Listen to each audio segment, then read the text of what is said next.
भ्रष्टाचाराचं कुराण असून दवाखान्याच्या जागी साडीचं दुकान आहे असा गंभीर आरोप भाजपचे आमदार निरंजन डावखरेंनी केलाय। त्यावरच असं काही झालं असेल तर कारवाई करू, कुणालाही सूट देणार नाही असं वक्तव्य प्रकाश आबिटकर यांनी दिलंय।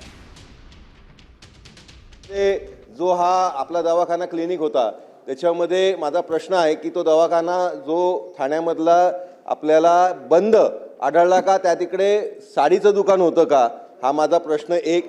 याच्यामध्ये ठाणे महानगरपालिकेकडनं अधिकाऱ्यांनी पत्रकार परिषद घेतली होती, त्याच्यामध्ये जे स्पष्टीकरण दिलं ते अतिशय थातूर मातूर होतं आणि त्याच्यामुळे याच्या संदर्भातली कारवाई ठाणे महानगरपालिकेमध्ये संबंधित अधिकाऱ्यांवर केली आहे का आणि केली असेल तर ते सभागृहाला अवगत करावे। ठाणे महानगरपालिकेमध्ये ज्या पद्धतीनं त्याच्यात काही त्रुटी आपण सांगितलेत, तात्काळ त्याच्याबद्दलची माहिती घेतो, कारण आता माझ्याकडे माहिती नाही। पण असं जर असेल तर निश्चितपणाने त्याच्यावरती आम्ही कारवाई करू, कारण शेवटी ह्या अतिशय महत्त्वाकांक्षी योजना आहे आणि जर दुर्दैवानं आमच्या लोकांकडून काही चूक होत असेल तर आम्ही कदापि त्याला त्याच्यामध्ये सूट देणार नाही। तात्काळ आम्ही त्याच्यावरती कारवाई करू।